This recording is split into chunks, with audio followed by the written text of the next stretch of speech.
3টা বাজে, আমরা একদম কাটায় কাটায় চলে এসেছি। তো তোমরাও দ্রুত জয়েন করে ফেলো, আর বন্ধু বান্ধবদের মেনশন দিয়ে দাও, এর পাশাপাশি ক্লাসটা শেয়ার করে দাও। দ্রুত জয়েন হয়ে যাও সবাই, দ্রুত জয়েন হয়ে যাও সবাই। আমরা সকালবেলা দ্বিতীয় অধ্যায় পড়েছিলাম, যার নাম ছিল যৌক্তিক বিভাগ। এখন আমরা তৃতীয় অধ্যায় আরোহের প্রকারভেদ নিয়ে আলোচনা করব। তো দ্রুত জয়েন করে ফেলো সবাই।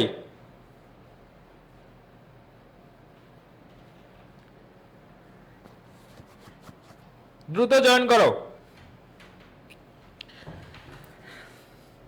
এই ক্লাসটার পরে কিন্তু রাতে একটা ধামাকা ক্লাস আছে, যেই ক্লাসটা তোমাদের জন্য অনেক বেশি ইফেক্টিভ হবে। রাতে কিন্তু ক্লাস আছে। রাফসান ওয়ালাইকুম আসসালাম, রেদওয়ান আহমেদ চৌধুরী ওয়ালাইকুম আসসালাম। ওকে, জয়েন করো তোমরা দ্রুত। বন্ধু বান্ধবদের মেনশন কই, মেনশন দাও, মেনশন দাও, দ্রুত মেনশন দিয়ে দাও। আমাদের 2টা অধ্যায় শেষ, এখন যে অধ্যায়টা পড়বো এটা অধ্যায় পড়লে আমাদের 3টা অধ্যায় শেষ হয়ে যাবে। এরপর আমরা আজকে এই 3টা অধ্যায়ের উপরে আমরা একটা কি সলভ টাইপের ক্লাস নিব। মূলত সেখানে এমসিকিউ সলভ করানো হবে তোমাদের, যেই ক্লাসটা তোমাদের জন্য খুবই গুরুত্বপূর্ণ। এরপর পরের দিন সকালবেলা আমরা কি করব, সকালবেলা আমরা হচ্ছে 4র্থ আর 6ষ্ঠ অধ্যায় পড়বো, আর দুপুরবেলা সেই অধ্যায়ের উপর এমসিকিউ সলভ করলে বিকালের মধ্যেই আমাদের কি আমাদের ক্লাস শেষ। এরপর তোমরা রিভিশন দিবা।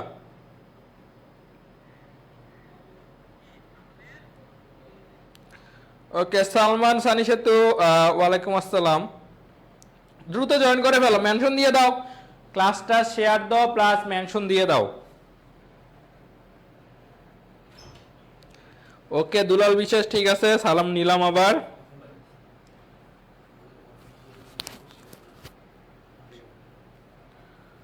ওকে,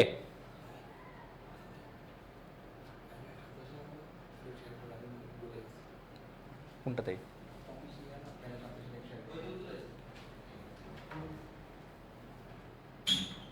ওকে, কয়জন? 82 জন কেন? আর কই বাকিগুলো কই?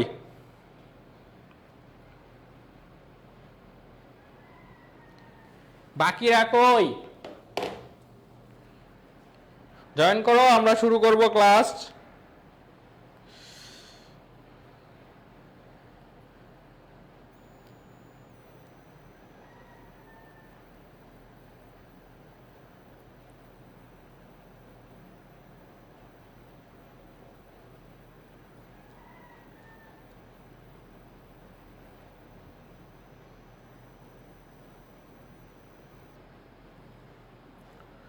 আমাদের সাউন্ড ক্লিয়ার তো আশা করি।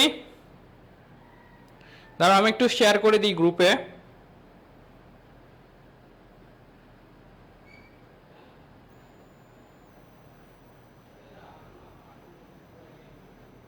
ওকে, ডান ডান। ওকে ওকে, 100 হয়ে গেছে। আচ্ছা,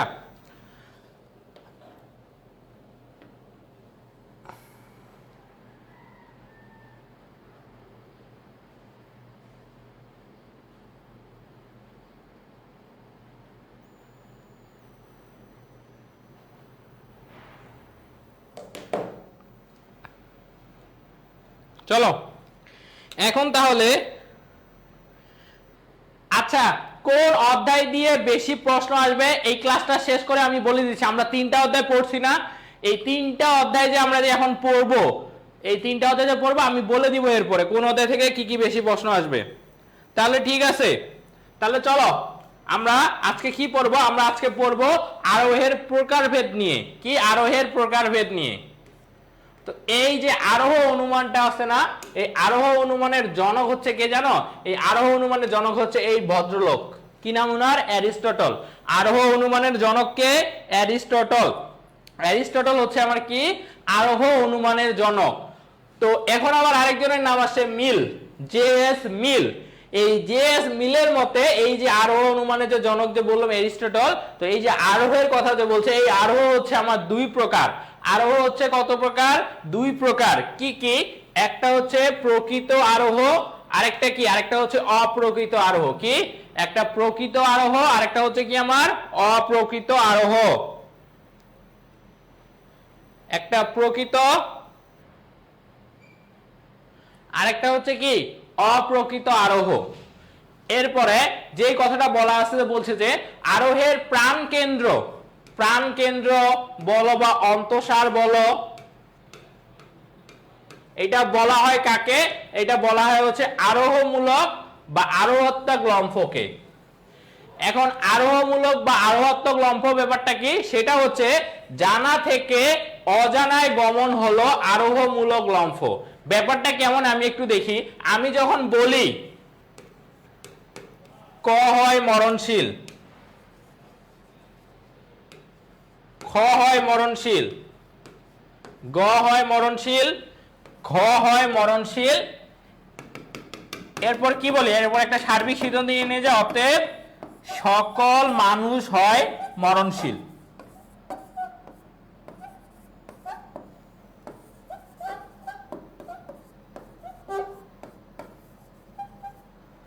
অতএব কি সকল মানুষ হয় মরণশীল। এখন এই যে আমি যে বলি, যে আমরা যে বলি, এটা কি এটা আরোহ অনুমানের দৃষ্টান্ত না? এটা কি আরোহ অনুমানের দৃষ্টান্ত? তো এটা কি আরোহ অনুমানের দৃষ্টান্ত? তো আমার দেখো এখন আরোহ অনুমানের ক্ষেত্রে আমি যে বললাম যে সকল মানুষ হয় মরণশীল, ভাই দুনিয়াতে মানুষের যে সংখ্যা, এই সংখ্যা কি তোমার দ্বারা কি গণনা করা সম্ভব? আমাকে তুমি বলো। তোমার ধরো তোমার আয়ু হচ্ছে 70 বছর। এখন ভাই অতীতে যে মানুষগুলো মারা গেছে সেগুলো কি তোমার দ্বারা কখনো গণনা করা সম্ভব? বা এই যে তোমার ভবিষ্যতে যে মানুষগুলো মারা যাবে সেগুলো কি তোমার দ্বারা গণনা করা সম্ভব? তো এই 70 বছর যে তোমার যে আয়ু, এই তুমি 70 বছর হয়তো তুমি হ্যাঁ দেখছো যে মানুষ মারা গেছে, সেগুলো তুমি গণনা করতে পারবে। বাট তোমার এই 70 বছর পরে যারা আসলে মারা যাবে তাদেরকে কি তুমি গণনা করতে পারবা? গণনা করতে কিন্তু পারবা না। তো তুমি যদি এখন যদি ভাই সবগুলো দৃষ্টান্ত দেখাইতে যাও, তাহলে কি তুমি কোনোদিনও সিদ্ধান্তে পৌঁছাতে পারবা? কারণ কি 70 বছরের পর তো তুমি আর দৃষ্টান্ত নিতেই পারতেছো না, কারণ তুমি তো মারা গেছো। তুমি তো আর তখন কি করতে পারবা না, তুমি তো আর তখন দৃষ্টান্ত নিতে পারবা না। তো তোমার পক্ষে কি কোনোদিনও যদি সবগুলো দৃষ্টান্ত মানে তোমার হচ্ছে কি পর্যবেক্ষণ করতে যাও, তাহলে কি কোনোদিনও তুমি আরোহ অনুমানের সিদ্ধান্তে পৌঁছাইতে পারবা? সিদ্ধান্তে পৌঁছাতে পারবা না। এই জন্য আরোহ অনুমানে কি করা হয়, তোমার কয়েকটা বিশেষ দৃষ্টান্ত দেখানো হয়, তারপর কি সেই বিশেষ দৃষ্টান্তের উপর ভিত্তি করে একটা কি সার্বিক সিদ্ধান্ত নেওয়া হয়। তো এই যে দেখো ওয়ান কাইন্ড অফ একটা তুমি এইগুলো যে দৃষ্টান্ত যে নওনি, এগুলো কি ওয়ান কাইন্ড অফ একটা লাভ দিয়ে চলে গেছো না? এই যে লাভ, এই যে লম্ফ কথা এমনি এমনি বলেনি। লম্ফ মানে কি? লম্ফ মানে তো লাভ দেওয়া। তো এই যে আরোহমূলক লম্ফ আছে, তুমি কিন্তু একটা এগুলো তোমার জানা বিষয়। এই যে দেখছো না তুমি কে ধরো কাউকে মানুষ মরতে তো দেখছো তুমি অবশ্যই, তো এইগুলো তোমার জানা বিষয়। এই জানা বিষয় থেকে তুমি একটা ডিরেক্ট অজানা বিষয়ে চলে গেলা যে ঠিক আছে তাহলে সকল মানুষ হয় মরণশীল। এটাই হচ্ছে মূলত আরোহমূলক লম্ফ। এখন আরোহের প্রাণ কেন্দ্র, এটা ক্ষয়ের জন্য অনেক গুরুত্বপূর্ণ। এটা খ নাম্বার প্রশ্নের জন্য অনেক গুরুত্বপূর্ণ যে আরোহের প্রাণ কেন্দ্র আরোহমূলক লম্ফকে বলা হয় কেন? কেন বলা হয় এটা বুঝছো? এই কারণেই বলা হয় যে যদি এই আরোহমূলক লম্ফটা না থাকতো তাহলে তুমি ভাই কোনোদিনও আরোহের সিদ্ধান্ত নিতে পারতা না, কোনোদিনও নিতে পারতা না। তোমাকে কি লাভ দিয়ে মানে এই যে বললাম যে তোমার এইখানে কি কয়েকটা বিশেষ দৃষ্টান্ত দেখাইতে হয়েছে, দেন তুমি একটা সার্বিক সিদ্ধান্তে যাইতে পারছো। তো এইটা প্রশ্ন হচ্ছে খ নাম্বারের জন্য অনেক বেশি গুরুত্বপূর্ণ। দেখবা যে কোনো না কোনো বোর্ডে এই প্রশ্নটা চলে আসছে যে আরোহের প্রাণ কেন্দ্র আরোহমূলক লম্ফকে কেন বলা হয়। এখন কেন বলা হয় আশা করি এই ব্যাপারটা তোমাদের ক্লিয়ার হয়েছে। কেন বলা হয় আশা করি এই ব্যাপারটা তোমাদের ক্লিয়ার হয়েছে। আরোহমূলক লম্ফ বুঝছো? এই দেখো একটু বলো তো, এটা খ নাম্বারে আসার সম্ভাবনা আছে, অনেক বেশি সম্ভাবনা আছে। আশা করি বুঝছো।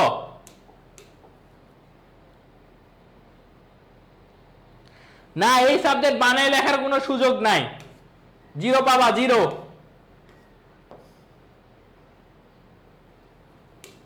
এরপরে দেখো প্রকৃত আরোহ কি? প্রকৃত আরোহ বলছে যে আরোহে আরোহমূলক লম্ফ থাকে, অর্থাৎ যে আরোহে আমরা জানা থেকে অজানা বিষয়ে গমন করতে পারবো। কি? জানা থেকে অজানা বিষয়ে গমন করতে পারবো, তাকে প্রকৃত আরোহ বলে। এই প্রকৃত আরোহের অপর নাম হচ্ছে যথার্থ বা সুসংহত আরোহ। প্রকৃত আরোহের আরেকটা নাম আছে, সেটাকে আমরা যথার্থ আরোহ বা সুসংহত আরোহ বলতে পারি। আর যে আরোহে আরোহমূলক লম্ফ থাকে, অর্থাৎ যে আরোহটাতে আমরা জানা থেকে অজানায় গমন করতে পারি, সেটাকে বলা হয় প্রকৃত আরোহ। কোন আরোহ? প্রকৃত আরোহ বলা হয়। কি?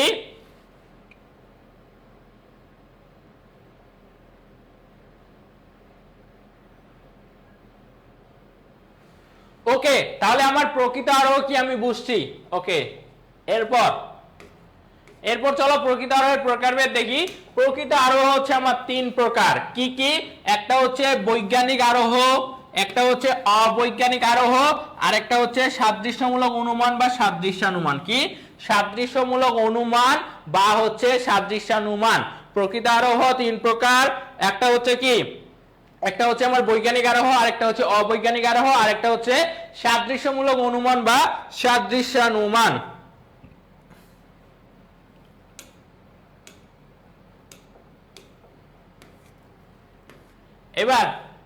এবার চলো বৈজ্ঞানিক আরোহ নিয়ে আলোচনা করি। দেখো, বৈজ্ঞানিক আরোহ পরীক্ষায় বললাম তো, পরীক্ষায় হচ্ছে দেখো দৃষ্টান্ত, হয়তো এই দৃষ্টান্তটা দিয়ে দিবে পরীক্ষায়, তোমার এই দৃষ্টান্তটা দিয়ে দিবে, দিয়ে বলবে যে ধরলো এটা দৃষ্টান্ত 1, এই দৃষ্টান্তটি কোন আরোহকে নির্দেশ করে। তখন তোমার উত্তর করতে হবে যে এটা বৈজ্ঞানিক আরোহকে নির্দেশ করে। তো এখানে দেখো এই সংজ্ঞার মধ্যে, এখানে যে এই যে সংজ্ঞা লেখা আছে না, এই সংজ্ঞার মধ্যে বৈজ্ঞানিক আরোহের বৈশিষ্ট্য লুকিয়ে আছে। সংজ্ঞার মধ্যে কি? বৈজ্ঞানিক আরোহের বৈশিষ্ট্য লুকিয়ে আছে। যে কি বলছে দেখো, যে আরোহ অনুমানে প্রকৃতির নিয়মানুবর্তিতার নীতি, আরেকটা হচ্ছে কার্যকারণ নিয়মের উপর নির্ভর করে পরিবেশ পরিবর্তনের দ্বারা কয়েকটি বিশেষ দৃষ্টান্তের অভিজ্ঞতার ভিত্তিতে একটি সার্বিক সংশ্লেষক যুক্তিবাক্য স্থাপন করা হয়, তাকে বলে বৈজ্ঞানিক আরোহ। চলো এগুলো একটু এখন আমরা ধাপে ধাপে বুঝি যে বৈজ্ঞানিক আরোহ কি। আচ্ছা, এখন দেখো এই যে বৈজ্ঞানিক আরোহ আছে, এই বৈজ্ঞানিক আরোহের কি আকারগত ভিত্তি। আরোহের ভিত্তি দুইটা না, আকারগত আর কি বস্তুগত। তার মধ্যে আকারগত ভিত্তি হচ্ছে প্রকৃতির নিয়মানুবর্তিতা নীতি আর কি কার্যকারণ নীতি। তো এই যে দুইটা নিয়ম আছে, কার্যকারণ নীতি আর হচ্ছে প্রকৃতির নিয়মানুবর্তিতা নীতি, এই দুইটার উপরে বৈজ্ঞানিক আরোহ হচ্ছে কি প্রতিষ্ঠিত। কিভাবে? দেখো এই যে দেখো, এই যে জোবায়ের হয় মরণশীল বলি, বা ইজাজ হয় মরণশীল, উজ্জ্বল হয় মরণশীল, ফাহাদ হয় মরণশীল, অতএব সকল মানুষ হয় মরণশীল। এইগুলো সবগুলোই কিন্তু তোমার কি এই যে প্রকৃতির, যে আমাদের যে প্রকৃতির নিয়মানুবর্তিতা নীতি আছে, এটার উপরে কিন্তু দেখো, এর উপরে দেখো এই যে আমরা যে দেখছি প্রকৃতিতে কি, প্রকৃতির নিয়মানুবর্তিতা নীতির মেইন কথাটা আসলে কি বলতো, যে প্রকৃতি একই অবস্থা সব সময় একই রকম আচরণ করবে। মানে প্রকৃতি সব সময়ই একই রকম আচরণ করবে, এটাই হচ্ছে কি প্রকৃতির নিয়মানুবর্তিতা নীতি। তো আজকে যদি দেখা যায় যে জোবায়েরকে যদি তুমি দেখো, সে যদি মরণশীল হয়, তাহলে ইজাজও মরণশীল হবে, তারপরে কি উজ্জ্বলও মরণশীল হবে। অর্থাৎ জোবায়ের যে উপায়ে মারা গেছে, ইজাজও দেখবা যে হচ্ছে ও হচ্ছে কি মারা গেছে, আবার এই যে ফাহাদ আছে সেও মারা গেছে, আবার এই যে উজ্জ্বল আছে সেও হচ্ছে কি মারা গেছে। এই যে আমরা যে মরতে যে দেখি এই মরণশীল, এটা কিন্তু কি, এটা হচ্ছে কি আমাদের একটা কি অভিজ্ঞতা, এটা তোমার একটা বাস্তব অভিজ্ঞতা না, তুমি তো বাস্তবে দেখতেছো এই ব্যাপারটা। তো প্রকৃতি কি, প্রকৃতি দেখছে যে এরা দেখো এই যে এগুলারে যে তুমি যে মরতে দেখছো, তো প্রকৃতির নিয়মানুবর্তিতা নীতির অর্থ হচ্ছে যেহেতু আমি এদেরকেও মরতে দেখছি, তার মানে অবশ্যই কি সকল মানুষই হচ্ছে মারা যাবে। কারণ কি প্রকৃতি সব সময় একই রকম আচরণ করে। আজকে যে অবস্থায় জোবায়ের, ইজাজ, উজ্জ্বল, ফাহাদ মারা গেছে, সেই একই অবস্থায় বাকি সব লোক ওরা যখন আসবে ওরাও হচ্ছে মারা যাবে। এটাই মূলত প্রকৃতির নিয়মানুবর্তিতা নীতি। আরেকটা বলে কি, আরেকটা হচ্ছে কার্যকারণ নিয়ম। কার্যকারণ নিয়মটা হচ্ছে কি, এখানে কি কারণের সাথে কার্যের একটা কি আবশ্যিক সম্পর্ক থাকে। তো কার্যকারণ নিয়ম অনুযায়ী দেখো যে প্রত্যেকটা কিন্তু কি এখানে একটা কার্যকারণ সম্পর্ক থাকবে দুইটা, উদ্দেশ্য পদ আর বিধেয় পদের মধ্যে। দেখো এই যে এখানে যে আমি বলছি, আমি যে এখানে এই যে মানুষের কথা বলছি আর কি এই যে মরণশীলের কথা বলছি, এদের সাথে কিন্তু একটা কি আছে, এদের সাথে একটা কার্যকারণ সম্পর্ক আছে। কি মানুষ আর মরণশীলতার মধ্যে একটা কার্যকারণ সম্পর্ক আছে। কারণ হচ্ছে কি কার্যকারণ সম্পর্কটা, এই যে বৈজ্ঞানিক আরোহের সব থেকে গুরুত্বপূর্ণ জিনিস হচ্ছে এই কার্যকারণ নিয়ম। কারণ বৈজ্ঞানিক আরোহের এই কার্যকারণ নিয়মটার জন্য এখানে কিন্তু মানুষের সাথে, মানুষ হইলেই সে অবশ্যই কি হবে, মরণশীল হবে। একটা কার্যকারণ সম্পর্ক এখানে হচ্ছে বুঝাইছে এটাকে, এটা হচ্ছে কি একটা কার্যকারণ সম্পর্ক বুঝাইছে যে মানুষ হইলে তাকে অবশ্যই কি হইতে লাগবে, মরণশীল হতে লাগবে। এই কার্যকারণ সম্পর্কটাই জন্যই জানো বৈজ্ঞানিক আরোহের যে সিদ্ধান্তটা আমরা নিই সেটা হচ্ছে কি হয়, নিশ্চিত হয়। এই একমাত্র এই কারণটার জন্যই বৈজ্ঞানিক আরোহের সিদ্ধান্ত কি হয়, আমার নিশ্চিত হয়। কি হয়, নিশ্চিত হয় বৈজ্ঞানিক আরোহের সিদ্ধান্ত। তো এখানে কি থাকে, আমার একটা প্রকৃতির নিয়মানুবর্তিতা নীতি থাকে একটা, আর একটা থাকে কার্যকারণ নীতি থাকে। কি থাকে, কার্যকারণ নীতি থাকে। এরপরে দেখো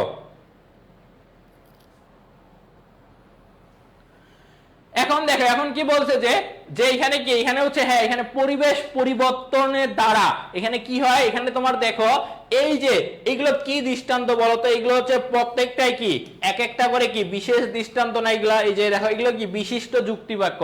তো এখানে 4টা আছে, মানে এগুলা কি, এখানে তো আর সকল বলবো এমন কিছু না, এটা তো সার্বিক না, এখানে কয়েকটা বিশেষ দৃষ্টান্ত। এই যে দেখো কয়েকটা বিশেষ দৃষ্টান্ত, দৃষ্টান্ত কি অভিজ্ঞতার ভিত্তিতে। এখন দেখো এই যে তুমি যে বলতেছো যে জোবায়ের হয় মরণশীল, ইজাজ হয় মরণশীল, ফাহাদ হয় মরণশীল, উজ্জ্বল হয় মরণশীল, এগুলো কি, এগুলো তুমি কি বাস্তবেই তো দেখছো, অভিজ্ঞতার আলোকেই তো তুমি এই কথাগুলো বলতে পারছো। তো অভিজ্ঞতার আলোকে বলতে পারতেছো না, এই কারণে এই যে বিশেষ কয়েকটা যে দৃষ্টান্ত আছে এরা অভিজ্ঞতার ভিত্তিতে একটি সার্বিক সংশ্লেষক। এখন সার্বিক সংশ্লেষক জিনিস আবার কি, এটা দেখি। সার্বিক সংশ্লেষক জিনিসটা কি, দেখো সার্বিক মানে কি বলতো, সার্বিক মানে হচ্ছে কি, দেখো এটা কিন্তু সিদ্ধান্তটা কিন্তু সার্বিক সংশ্লেষক যুক্তিবাক্য হবে। কারণ কি, এই যে দেখো এর আগে এই যে সকল যুক্ত আছে না, মানে কি সমগ্র বাক্যার্থটা, উদ্দেশ্য পদে সমগ্র বাক্যার্থটাকে কি করবে, সে হচ্ছে স্বীকার বা অস্বীকার করবে, মানে বিধেয় পদের এখানে। তো এখানে কি করছে, এখানে সকল মানুষ সম্পর্কে কি মরণশীলতাকে কি করা হয়েছে, স্বীকার করা হয়েছে। তো যেহেতু এখানে সব বা সকল উল্লেখ আছে, তার মানে কি এটা একটা সার্বিক যুক্তিবাক্য। এখন এটা সংশ্লেষক যুক্তিবাক্য কিভাবে হলো, এটা আমি অলরেডি পড়াইছি তোমাদের। দেখো তাৎপর্য অনুসারে যুক্তিবাক্য দুই প্রকার, একটা হচ্ছে বিশ্লেষক, একটা হচ্ছে সংশ্লেষক। তো বিশ্লেষক কোনটা, বিশ্লেষক হচ্ছে যে উদ্দেশ্যপদটা থাকবে, সেই উদ্দেশ্যপদটা বিধে তার হচ্ছে কি যাত্রার্থ যখন প্রকাশিত হবে তখন সেটা হয়ে যাবে বিশ্লেষক। আর যখনই যাত্রার্থের বাইরে অতিরিক্ত কোনো গুণের কথা বলা হবে তখনই সেটা হয়ে যাবে সংশ্লেষক। তার মানে আমার যে সংশ্লেষক যুক্তিবাক্য আছে এ সব সময় কি করে, এই সব সময় নতুন তথ্য প্রদান করে। যেমন আমি যদি বলি মানুষ হয়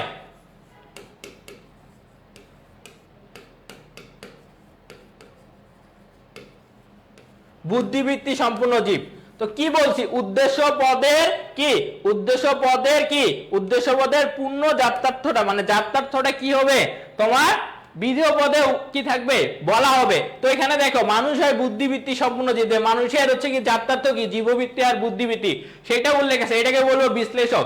কিন্তু যখনই তোমার বলবে যে মানুষ হয় মরণশীল, তার মানে কি, তার মানে মানুষের কিন্তু এখানে যাত্রার্থ উল্লেখ নাই, যাত্রার্থের বাইরে অতিরিক্ত একটা গুণ মরণশীলতা হচ্ছে উল্লেখ করা হয়েছে। তো যখনই অতিরিক্ত একটা গুণ উল্লেখ করা হবে তখন কি, তখনই সেটা হয়ে যাবে সংশ্লেষক যুক্তিবাক্য। এই জন্য বৈজ্ঞানিক আরোহের সিদ্ধান্ত একটি সার্বিক সংশ্লেষক যুক্তিবাক্য।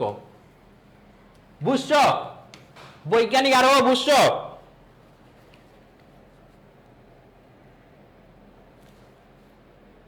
বুঝছো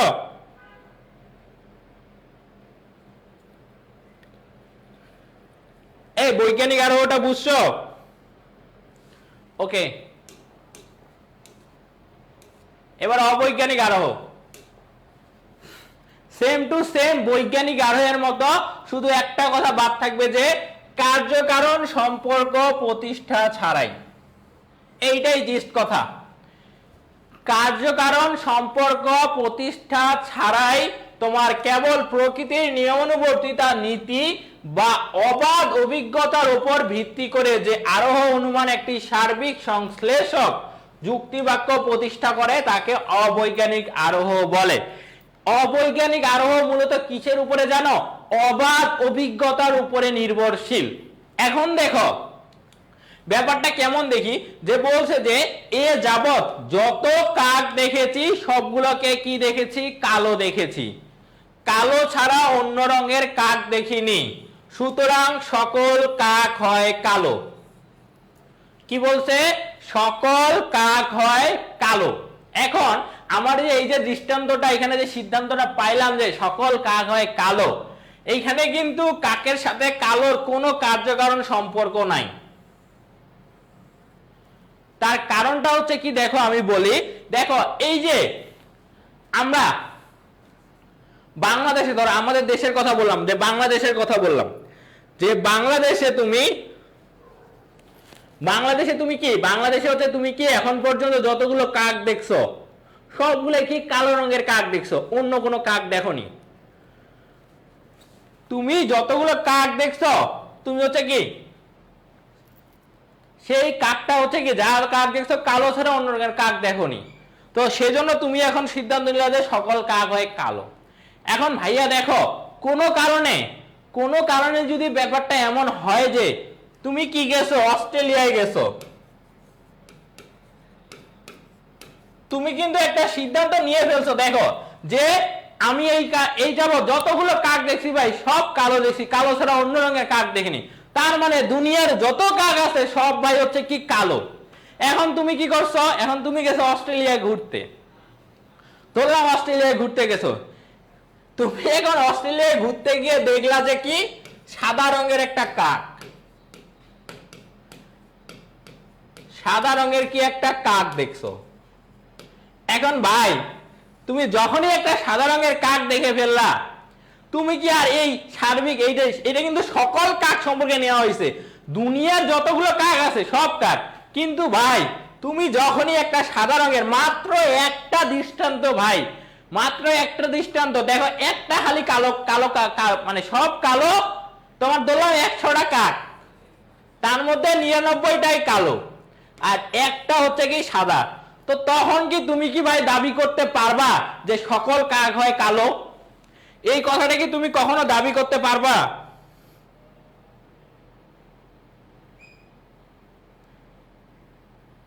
আরে ভাই যাহাই কাক তাহাই হোক, তুমি সকল কাক হয় কালো বলতে পারো, তুমি সকল বক হয় সাদা বলতে পারো ভাই, কোনো সমস্যা নাই তো।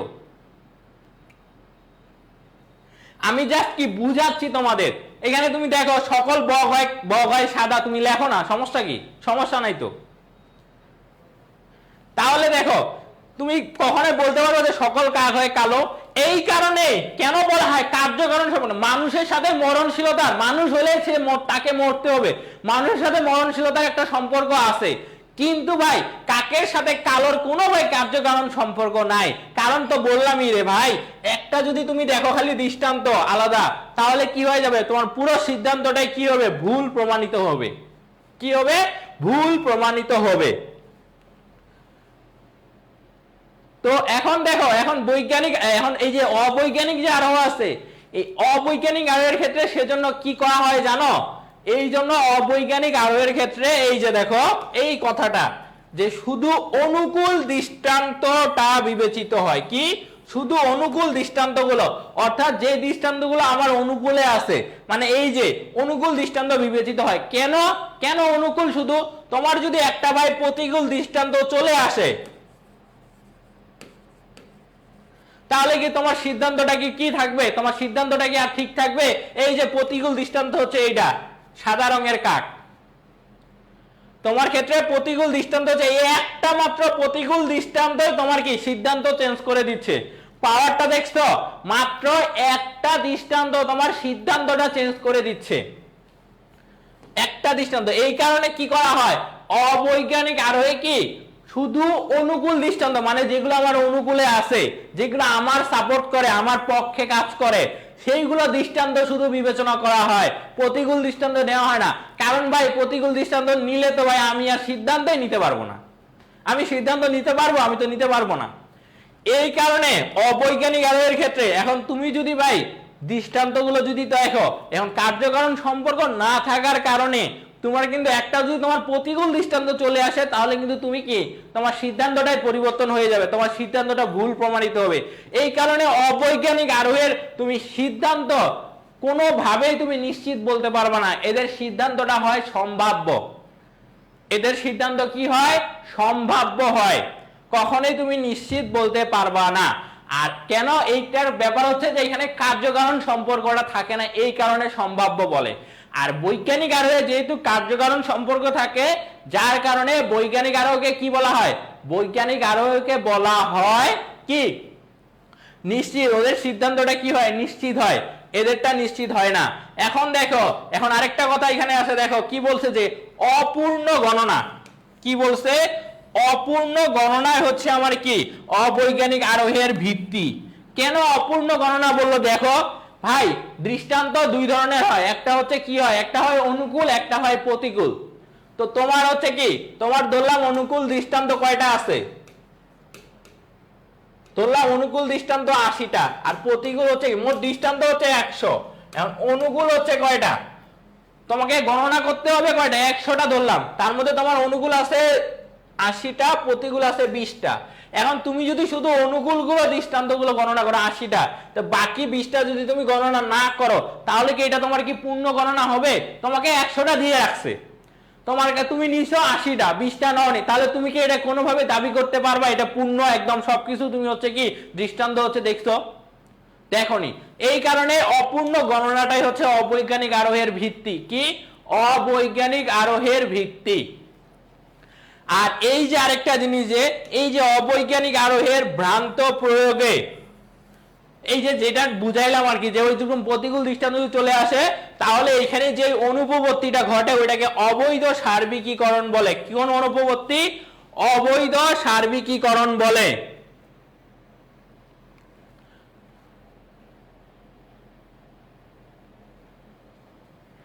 ওইটাকে তুমি কি বলবো তাহলে? অবৈধ সার্বিকীকরণ। লেখো তো, এটা পরীক্ষার মানে সিকিউ আসতে পারে, এমসিকিউ আসতে পারে, যে অবৈজ্ঞানিক আরোহে যে আছে, অবৈজ্ঞানিক আরোহের আমরা যদি ভ্রান্ত প্রয়োগ করি, তাহলে হচ্ছে কোন অনুপপত্তি ঘটবে? কোন অনুপপত্তি ঘটবে?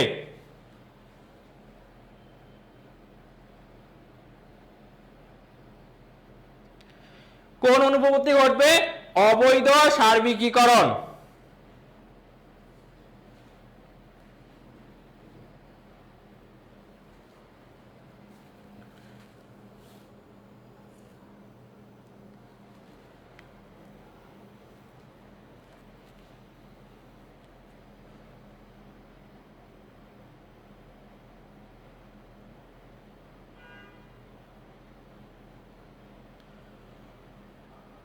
অবৈধ সার্বিকীকরণ বা সাধারণীকরণ কথাটাও আসতে পারে, সেম জিনিস।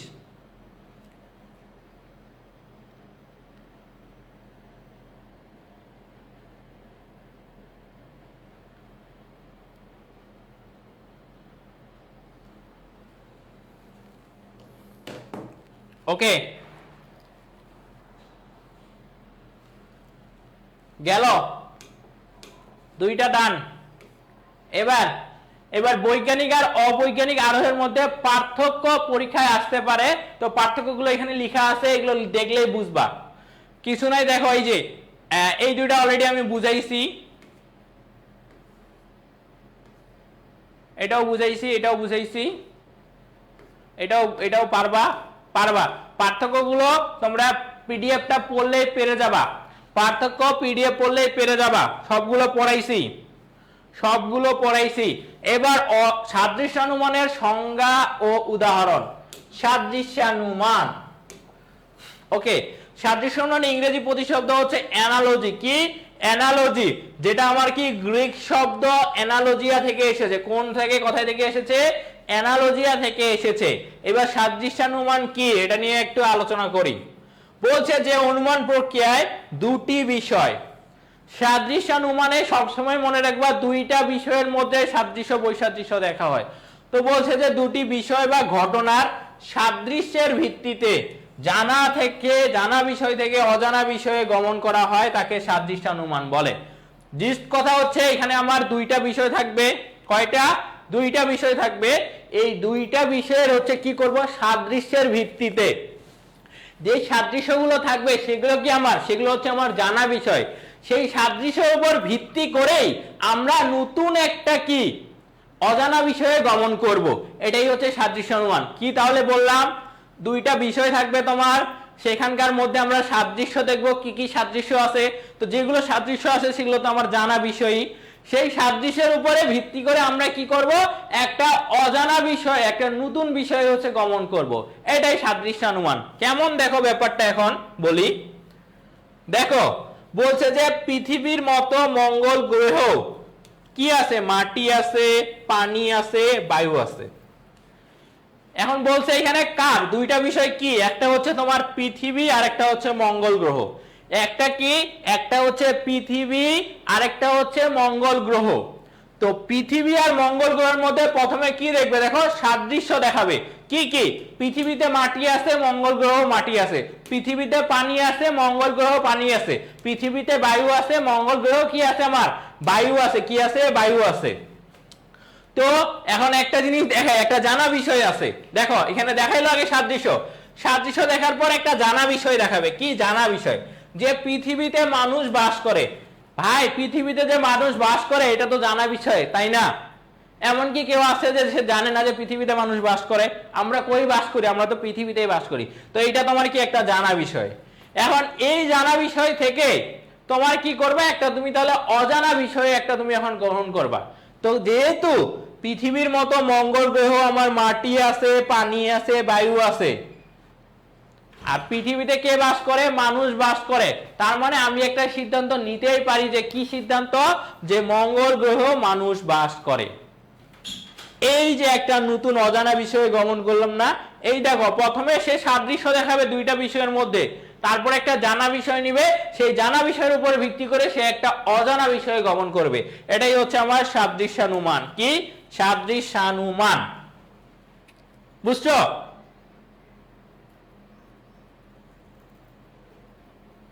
হ্যাঁ, পৃথিবীর মতো মঙ্গল গ্রহ হচ্ছে কি করে, মানুষ বাস করে। এই যে নীলা নামের মেয়েটা আছে, ও মনোযোগ দিয়ে ক্লাস করতেছে, ও কোনো অপ্রাসঙ্গিক কমেন্ট করে না, ও মনোযোগ দিয়ে জাস্ট শুধু দিস জিনিস যেটা সেটাই হচ্ছে সে কমেন্ট করে।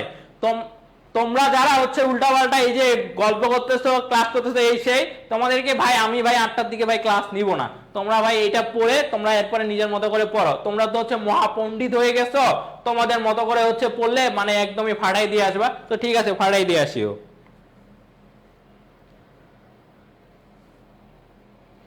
Clear clear.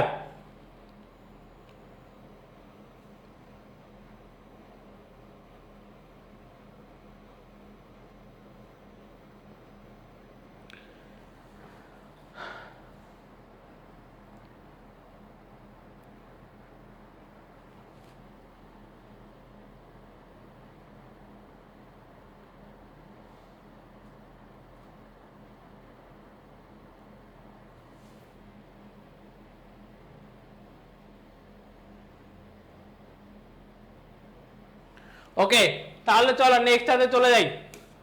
এবার কি, আচ্ছা ঠিক আছে, এবার এইখানে একটা ব্যাপার আছে যে এই যে সাদৃশ্যানুমানের মূল্য আর গুরুত্ব নিয়ে পরীক্ষায় প্রশ্ন আসলেও দেখা যায়।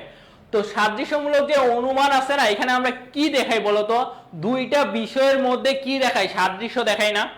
আমার হাতে দুইটা বিষয় থাকে, সেখানে আমি কি দেখাই, সাদৃশ্য দেখাই। তো এই যে আমরা যে সাদৃশ্যগুলো দেখাই না, এখন এইটার কি, এর যে মূল্যটা বলো বা গুরুত্বটা বলো, ব্যাপারটা হচ্ছে এমন যে আমরা যে বিষয়গুলোর আসলে সাদৃশ্য দেখাই, সেই বিষয়গুলো আসলে কতটা প্রাসঙ্গিক, কতটা গুরুত্বপূর্ণ, এইটার উপরে সাদৃশ্যানুমানের মূল্য ডিপেন্ড করে। অর্থাৎ কি, তুমি যদি মূল্য ধরো, আমাদের যদি এই যদি তুমি দেখো এই সমাজে এক একজনের মূল্য এক এক রকম না? তো সাদৃশ্যানুমানের ব্যাপারটা হচ্ছে তেমন। দেখো এক একজনের মূল্য বলো বা এক একজনের গুরুত্ব এক এক রকম না তোমার কাছে? তুমি বলো তোমার কাছে এক একজনের মূল্য বা এক একজনের গুরুত্ব এক এক রকম না? তো সাদৃশ্যানুমানের ব্যাপারটাও এমন। তুমি যত বেশি প্রাসঙ্গিক প্রাসঙ্গিক সাদৃশ্য দেখাইতে পারো, ওই উল্টাপাল্টা হচ্ছে তোমার সাদৃশ্য না। তুমি যত বেশি প্রাসঙ্গিক সাদৃশ্য দেখাইতে পারবা, সাদৃশ্যানুমানের ক্ষেত্রে তোমার মূল্যটাও তত বেশি হবে, তোমার গুরুত্বটাও তত বেশি হবে।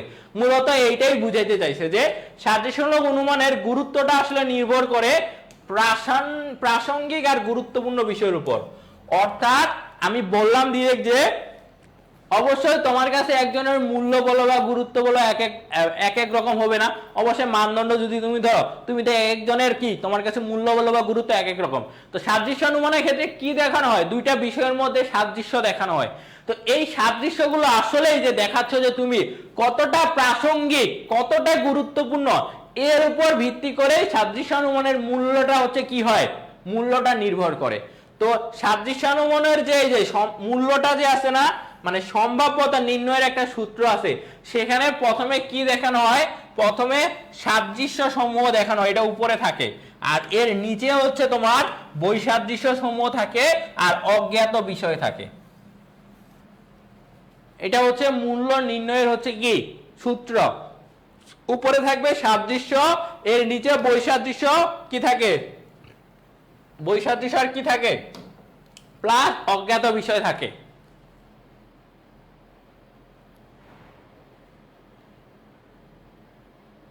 আটকে যায়নি, ঠিক আছে, তো কই আটকে গেছে, আটকে যায়নি। ওকে, আশা করি এটা বুঝছো। ভাই দেখো ভাই, এখন তো তোমাদের একদম সব ডিটেলসে পড়াইতে পারবো না, সব যদি ডিটেলস, আমি তো তাও ভাই, আমি তাও তো তোমাদের ডিটেলসে পড়াই দিচ্ছি সবকিছু, তোমাদের যে জিনিসগুলো ধরাই দিচ্ছি সবকিছু।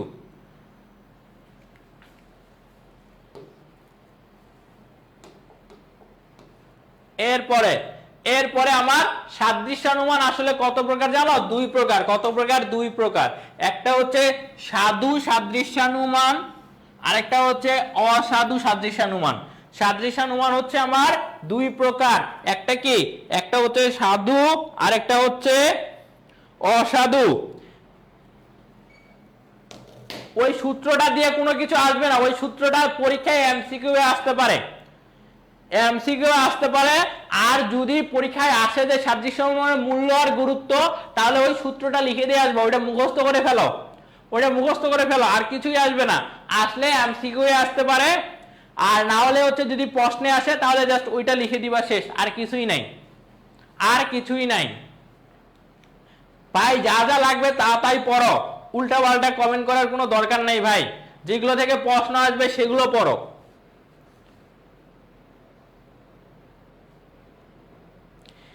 মোবাইল হচ্ছে আছে দুইটাই, যে দেখো মোবাইল দুইটা আছে এই কারণে যে, কারণ ভাই ইউটিউবে তো আমার স্টুডেন্ট ক্লাস করতেছে, তো এইটাতে ইউটিউবে ক্লাস কমেন্ট দেখি তাদের, আর এইটাতে হচ্ছে তোমাদের কমেন্ট পড়ি।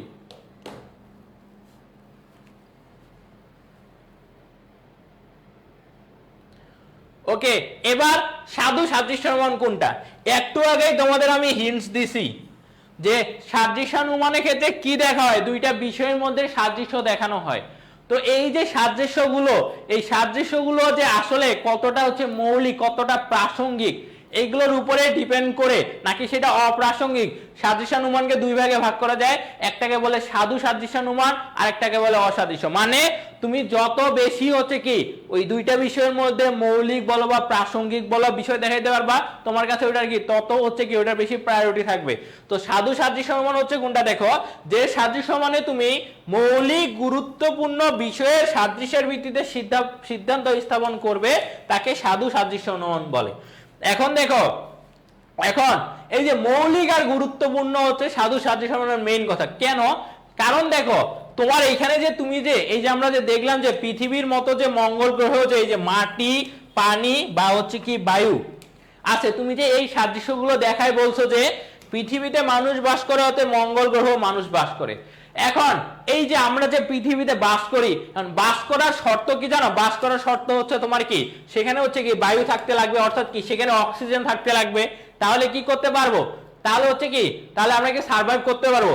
তোমার কি পানি ছাড়া কি তুমি বাঁচতে পারবা, সেখানে কি লাগবে, সেখানে অবশ্যই মানে বাস করার যোগ্য, বাসযোগ্য, সব গ্রহই কি বাসযোগ্য, সব গ্রহ তো বাসযোগ্য না, পৃথিবী গ্রহটা বাসযোগ্য। কেন, কারণ হচ্ছে, কারণ এখানে কি আছে, বায়ু আছে অর্থাৎ অক্সিজেন আছে, এখানে কি আছে, পানি আছে, তারপর এখানে কি আছে, মাটি আছে। এগুলো কি, এগুলো বাসযোগ্য হওয়ার হচ্ছে কি এগুলো এক একটা কি সত্য। তো এইগুলো যখন দেখবা যে পৃথিবীর মতো যখন দেখবা যে আরেকটা জায়গাতেও এই সেম জিনিসগুলাই আছে, তার মানে তখন এই মঙ্গল গ্রহে মানুষ বাস করা যে সিদ্ধান্তটা নিছো, সেই সিদ্ধান্তটা সত্য হওয়ার মানে একদম সঠিক হওয়ার সম্ভাবনা অনেকাংশে একদম অনেক বেশি বেড়ে যায় না। কারণ তুমি এখানে সব মৌলিক বা গুরুত্বপূর্ণ পার্থক্যগুলোর মানে কি সাদৃশ্যগুলো দেখাইছো দুইটা বিষয়ের মধ্যে। যখনই তুমি এই মৌলিক আর গুরুত্বপূর্ণ পার্থক্যগুলো হচ্ছে কি সরি সাদৃশ্যগুলো দেখাবা, তখনই কিন্তু ওই সিদ্ধান্তটা তোমার কি হবে, সিদ্ধান্তটা সঠিক হওয়ার সম্ভাবনা অনেক বেশি বেড়ে যাবে। তো এটাই হচ্ছে কি সাধু সাদৃশ্যানুমান। কি সাধু সাদৃশ্যানুমান।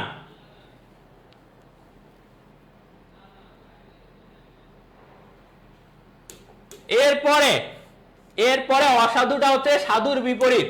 অর্থাৎ এখানে কি, এখানে বাহ্যিক, তারপর হচ্ছে অমৌলিক, তারপর হচ্ছে অপ্রাসঙ্গিক, তারপর হচ্ছে গুরুত্বহীন বিষয়ে সাদৃশ্য স্থাপন করা হয়, তাকে অসাধু বলে। যেমন দেখো এখানে কি বলছে, মানুষের মতো রেডিও, রেডিও কি বলে, কথা বলে, তারপর কি হাসে, সে হচ্ছে কি কাঁদে।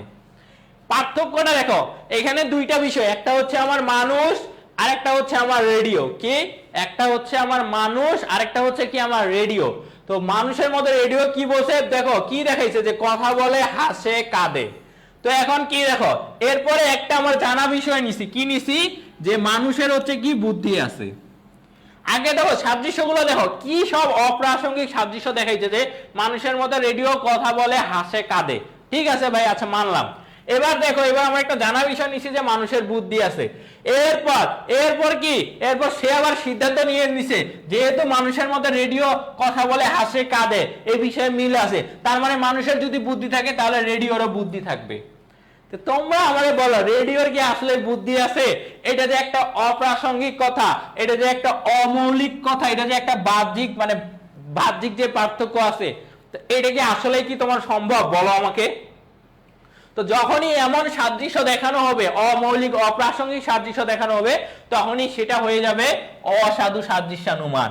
আর এই সাদৃশ্যানুমানে কি, এই যে অসাধু সাদৃশ্য, এই যে এইটাতে দেখায় না, এই যে মিল যে দেখায় না, এগুলা নিয়ে এইটার ফলে যে অনুপপত্তিটা ঘটে সেটাই হচ্ছে কি অসাধু সাদৃশ্যমূলক অনুমানজনিত অনুপপত্তি ঘটে এখানে।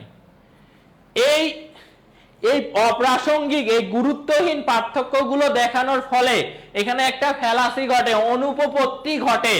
সেই অনুপপত্তিটার নাম হচ্ছে অসাধু সাদৃশ্যমূলক অনুমানজনিত অনুপপত্তি।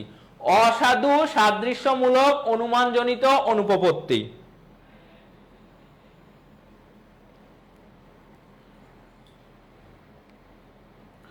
ওই তো বললামই রে, এই যে পার্থক্য যে এইগুলা সরি এই যে সাদৃশ্য যে দেখাইছে, মানুষ কি করে, মানুষ কথা বলে না, মানুষ কি করে, হাসে, মানুষ তো কাঁদে। তো ওদের সাথে সাদৃশ্য দেখাইছে রেডিও দিয়ে। তো এইগুলো তো অপ্রাসঙ্গিক কথা ভাই, গুরুত্বহীন কথা। সেখানে গিয়ে কি এখানে যে আরে দেখো তোমাদের কি এই যে এখানে যে সাদৃশ্যগুলো দেখাইছে, দেখানোর পরে বলছে যে তাহলে কি মানুষের বুদ্ধি আছে, অতএব কি রেডিওরও বুদ্ধি আছে। এগুলো সবই হচ্ছে কি, তাহলে বুঝাই যাচ্ছে যে এগুলো অপ্রাসঙ্গিক গুরুত্বহীন কথা, এগুলো হওয়ার সম্ভাবনা নাই। তখন এটাকে আমরা অসাধু সাদৃশ্যানুমান বলবো।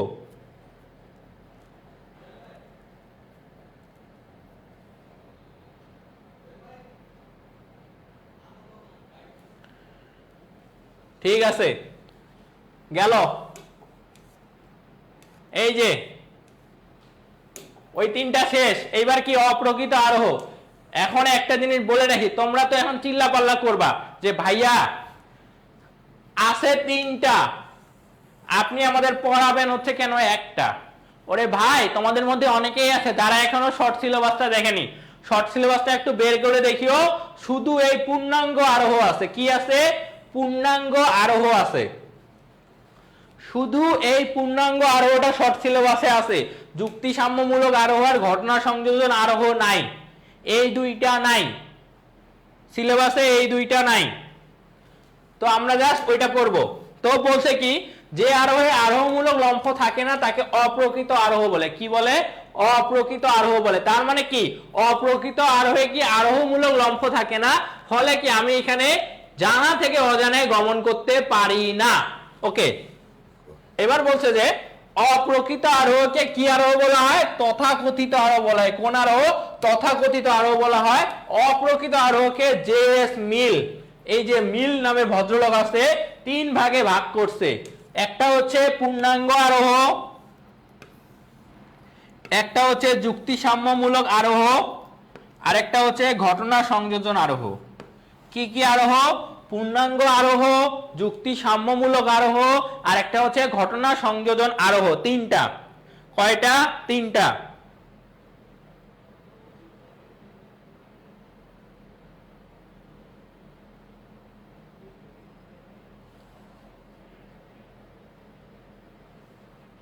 ওকে, তাহলে চলো এখন দেখি পূর্ণাঙ্গ আরোহটা কি।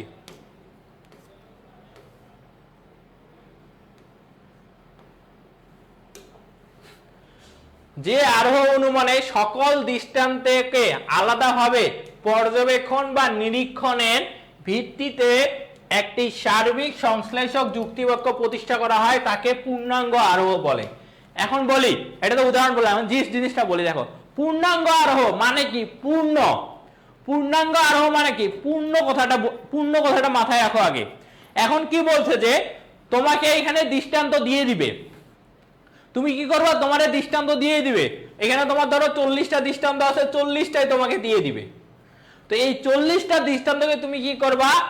সকল যে দৃষ্টান্তগুলো আছে না, এইগুলোকে আলাদা আলাদা ভাবে কি দেখবা? পর্যবেক্ষণ করবা বা নিরীক্ষণ করবা, দেখবা। দেখার পরে তোমাকে একটা কি করতে হবে? সার্বিক সংশ্লেষক যুক্তিবাক্য প্রতিষ্ঠা করতে হবে, তখন এটা পূর্ণাঙ্গ আরোহ হবে। যেমন দেখো, বলছে যে কোন একটা আলমারির প্রতিটা বই পর্যবেক্ষণ বা নিরীক্ষণ করে দেখা গেল যে ধরলাম যে একটা আলমারি, এই আলমারিতে কয়টা বই আছে? ধরলাম 500টা বই আছে।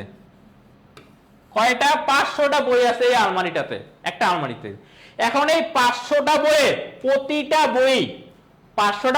প্রতিটা বই তুমি কি করবা? আলাদা আলাদা ভাবে কি করবা? পর্যবেক্ষণ করবা বা হচ্ছে কি করবা? নিরীক্ষণ করবা। তো এই আলাদা আলাদা ভাবে পর্যবেক্ষণ বা নিরীক্ষণ করার পরে তুমি একটা জিনিস যখন দেখবা যে না, এই যে আলমারিটা আছে, এই আলমারিটার প্রত্যেকটা বই হচ্ছে উপন্যাসের বই।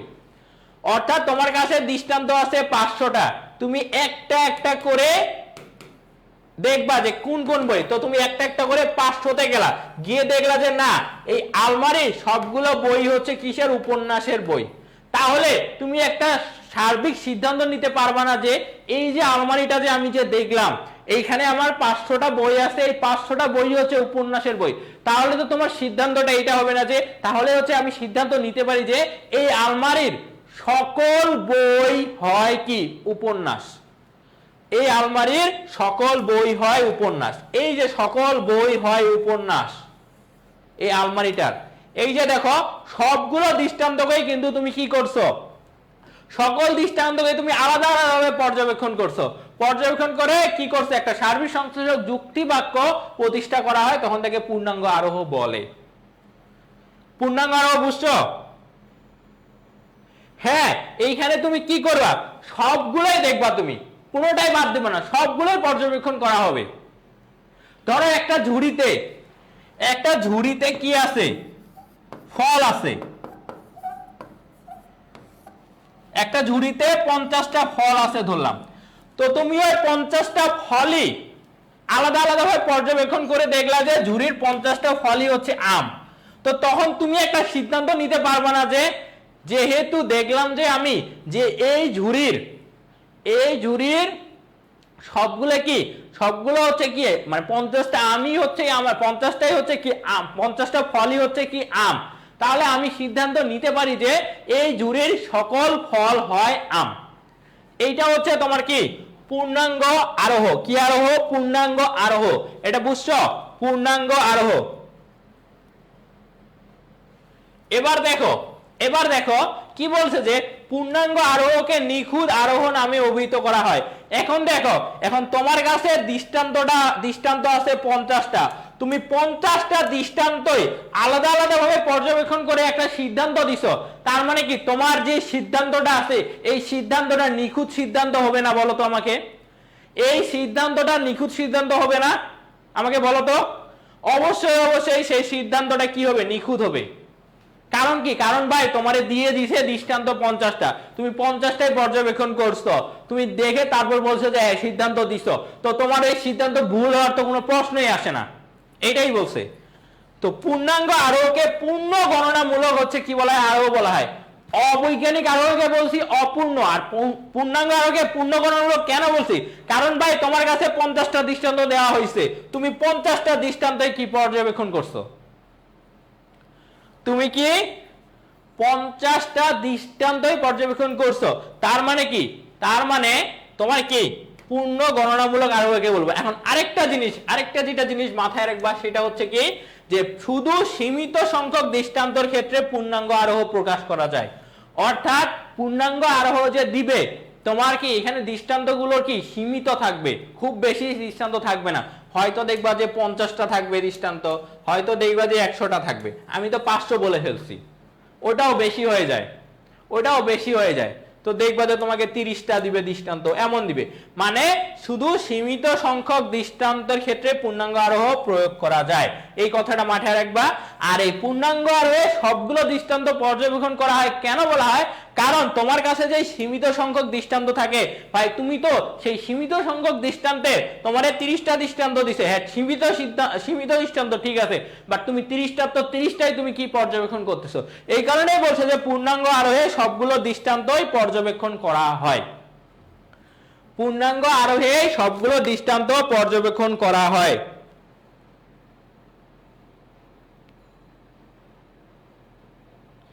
হ্যাঁ,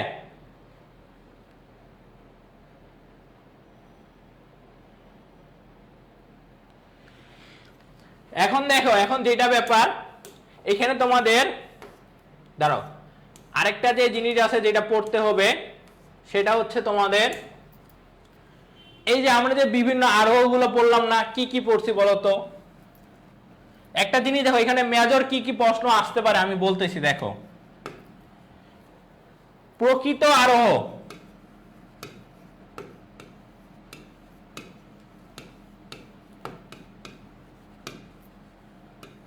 একটা কি বৈজ্ঞানিক, একটা হচ্ছে অবৈজ্ঞানিক,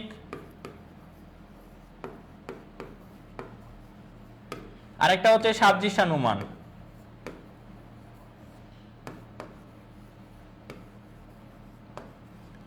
এটা একটা গেল। এরপর অপ্রকৃত আরোহ,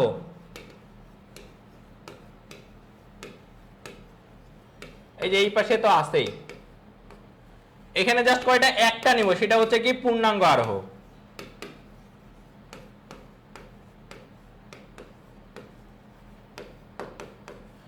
এখন প্রশ্ন কি কি আসতে পারে দেখো, প্রশ্নগুলো এমন এগুলো আসতে পারে যে দেখো, আচ্ছা আরো লেখাটা আসেনি তো এখানে লিখে দিই। প্রশ্ন এমন আসতে পারে যে ধরো যে কোনো একটা আরোহ এখানে নিল, ধরো বৈজ্ঞানিক আরোহ নিল, এই বৈজ্ঞানিক আরোহের সাথে এই পূর্ণাঙ্গ আরোহের পার্থক্য জানতে চাইতে পারে। কি? বৈজ্ঞানিক আরোহের সাথে পূর্ণাঙ্গ আরোহের পার্থক্য জানতে চাইতে পারে পরীক্ষার হলে। তো ব্যাপারটা কেমন দাঁড়াবে? ব্যাপারটা হচ্ছে এমন দাঁড়াবে যে দেখো, এই যে আমার যে বৈজ্ঞানিক আরোহ আছে এটাকে কি বলা হয়? প্রকৃত আরোহ বলা হয়।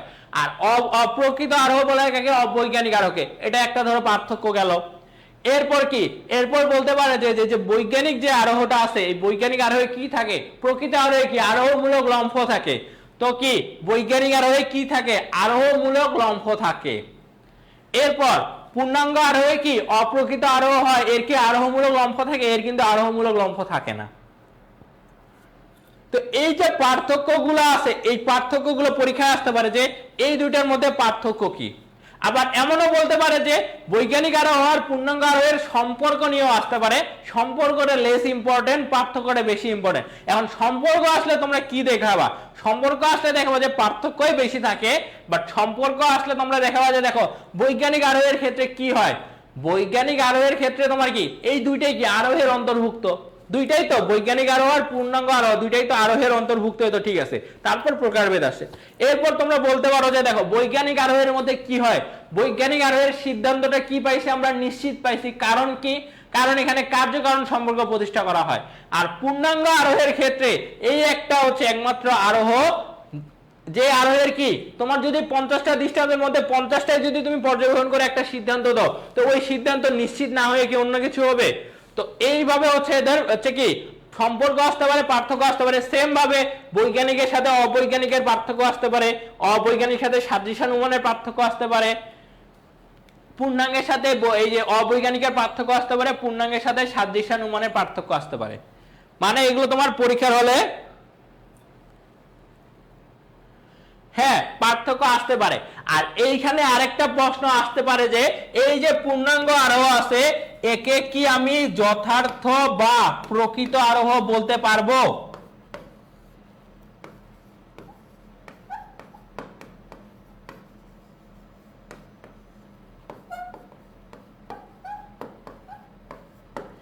এই প্রশ্নটা আসার সম্ভাবনা আছে। এটা কোনো না কোনো বোর্ডে মাস্ট আসবে যে পূর্ণাঙ্গ আরোহ নিয়ে গতে জানতে যাবে, এই যে গতে জানতে যাবে পূর্ণাঙ্গ আরোহ দৃষ্টান্ত থাকবে, আর এই ঘতে এইটার উত্তর জানতে যাবে যে পূর্ণাঙ্গ আরোহকে কি আমি যথার্থ বা প্রকৃত আরোহ বলতে পারবো?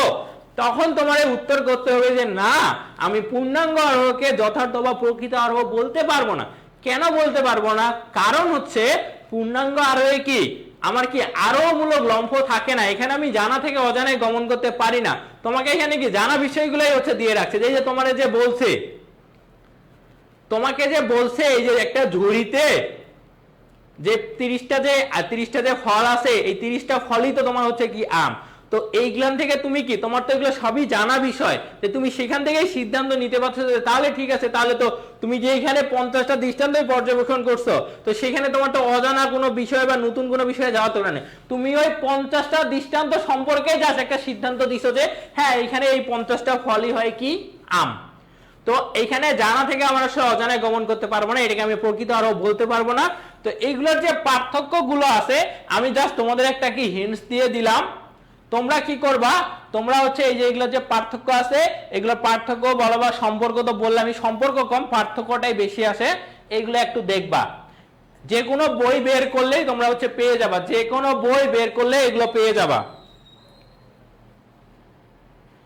হ্যাঁ, যে কোনো বই বের করলে এগুলোর হচ্ছে কি সম্পর্ক বলো বা পার্থক্য বলো পেয়ে যাবে। এখন যেটা ব্যাপার সেটা হচ্ছে কি, সেটা হচ্ছে এই তৃতীয় অধ্যায়ের সাজেশন, যেমন প্রথম আর দ্বিতীয় অধ্যায়ের সাজেশন আমি পরের ক্লাসে দিছিলাম না, এই তেমনই এই তৃতীয় ক্লাসের সাজেশন রাত 8টার ক্লাসে পাবা। রাত 8টার ক্লাসে তৃতীয় অধ্যায়ের একটা ওভারঅল সাজেশন আমি দিয়ে দিব রাত 8টার ক্লাসে। এখন যেটা মেইন কথা সেটা হচ্ছে ভাইয়া, অলরেডি আমরা কয় অধ্যায়, 1 অধ্যায় পড়ছি, 2 অধ্যায় পড়ছি, 3 অধ্যায় পড়ছি। তো 1 থেকে থাকবে 2টা, 2 থেকে থাকবে 2টা, 3 থেকে থাকবে 2টা, গেল কয়টা গেল? 6টা গেল। 4 থেকে থাকবে 2টা, 5 থেকে থাকবে 2টা, কয়টা গেল? 2 2 4 5 6 7 8 9 10, সরি 5 তো না, এটা হচ্ছে 6 হবে। তার মধ্যে এইটা থেকে 2টা থাকবেই মাস্ট, এটা থেকেও বেশিরভাগ সময়ই 2টা থাকে, এখানে 2টা 2টা থাকে। সমস্যাটা হয় তোমার এই যে হয় 1 নম্বরে 2টা থাকে, না হলে 3 নম্বরে হচ্ছে কয়টা থাকে, এইখানে 2 বা 3 থাকে, না হলে এইখানে 2 বা 3 থাকে। মানে মেইনলি তোমার একটা অধ্যায় থেকে 3টা প্রশ্ন আসেই। তো সেটা তোমার কি তৃতীয় অধ্যায় হইতে পারে, সেটা তোমার প্রথম অধ্যায় হইতে পারে, মাঝে মাঝে 2 অধ্যায় থেকেও দিয়ে দেয়, মানে যেটা মন চায় আর কি, মুড সুইং এর ব্যাপার, যেটা মন চায়। তবে বেশিরভাগ সময় আমরা দেখি যে 1 আর 3 থেকেই থাকে মূলত, মানে 2টা থেকে প্রত্যেকটাই 2টাই থাকবে, ঠিক আছে, প্রত্যেকটা অধ্যায়ে কি 2টা করে প্রশ্ন মাস থাকবে। বাট এই 1 2 3 এর মধ্যেই দেখবা যে 1 আর 3 এর মধ্যে যে কোনো একটা অধ্যায় থেকে 3টা সৃজনশীল প্রশ্ন আসবে। তো দেখো আমি যদি ধরি আমরা কয়টা অধ্যায়, 3টা অধ্যায় পড়ছি, তার মানে কি 1 অধ্যায়ে ধরলাম 3টা আসছে, 2 অধ্যায়ে ধরলাম 2টা আসছে, 3 অধ্যায়ে 2টা আসছে। ভাই তোমার এখানে কয়টা সৃজনশীল হইলো? 3 2 2, কত হইলো? 7টা তো হয়ে গেল। অ্যানসার করতে হবে কয়টা? 7টা। তো ভাই অলরেডি 7টা সৃজনশীল আমাদের কি, আমরা মোটামুটি একটা প্রিপারেশন আমরা নিছি 7টা সৃজনশীল প্রশ্নের, এরপর তো আরো প্রিপারেশন নিবই।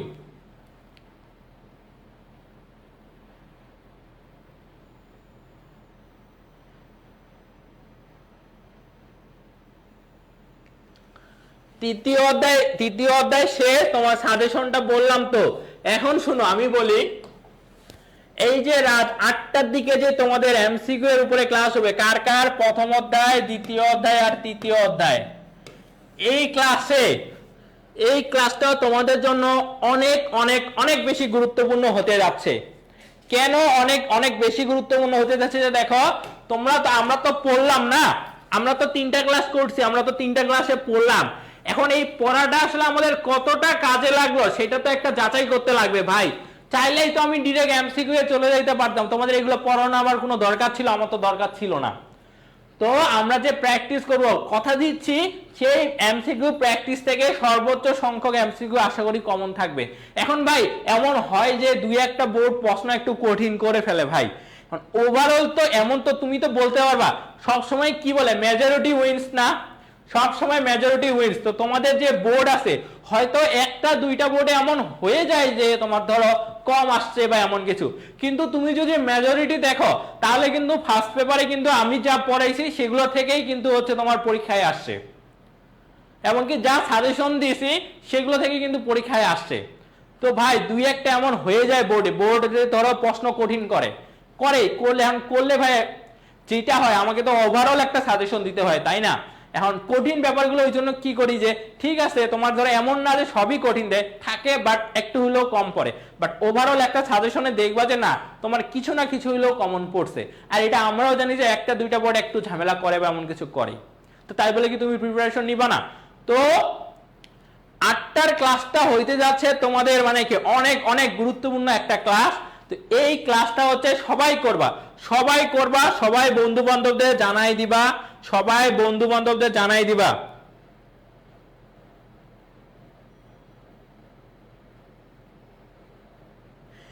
না 8টার দিকে আমরা এখন পর্যন্ত 3টা অধ্যায় পড়ছি, 1 অধ্যায় পড়ছি, 2 অধ্যায় পড়ছি, 3 অধ্যায় পড়ছি।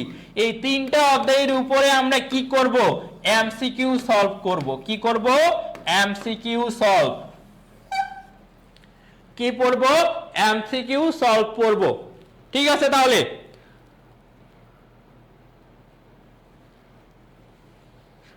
এখন এখান পর্যন্তই। এই পিডিএফটা একটু পরে যে ক্লাস শেষ হইলে একটু পরে 10 থেকে 15 মিনিট পরে তোমরা হচ্ছে এই পিডিএফটা না এখনই পেয়ে যাবে, সমস্যা নেই। একটু পরে আমি বলে দিব, গিয়ে আমাদের হচ্ছে টেলিসেলসে গিয়ে বলে দিলে ওরা হচ্ছে তোমাকে কি দিয়ে দিবে, ওরা তোমাকে এটা দিয়ে দিবে, মানে আপলোড করে দিবে এটা।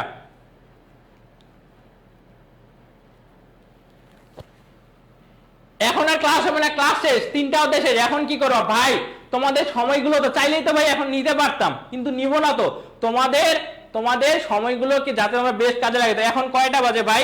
এখন বাজছে ভাই 4টা, ক্লাস হচ্ছে তোমার রাত 8টায়। তোমাকে আমি 4 ঘন্টা সময় দিলাম, আমি তো ভাই পড়াই দিছি। এরপর তোমার 4 ঘন্টা সময় দিলাম, যে 4 ঘন্টার মধ্যে তুমি যদি আমার পিডিএফটা যদি 1টা ঘন্টাও দেখো, এই 3টা অধ্যায় যদি 1টা ঘন্টাও দেখো খালি, তাহলে তুমি হচ্ছে কি এমসিকিউ গুলো অ্যান্সার করতে পারবা।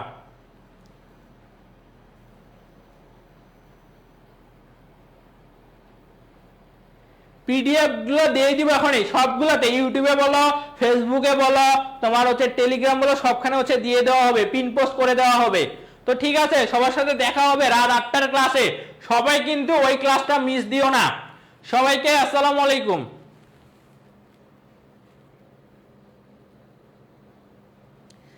পিডিএফ কোথায় দিব কি বললাম? পিডিএফটা তোমাদের এই যে ক্লাসটা শেষ হইলো না, এই ক্লাস শেষ করার পরে এখানে গুগল ড্রাইভের লিংকটা পিন করে দেওয়া হবে, সেইটাতেই তোমরা কি করবা? সেইটাতেই তোমরা হচ্ছে কি পিডিএফটা পেয়ে যাবা, লজিক সেকেন্ড পেপার। ঠিক আছে।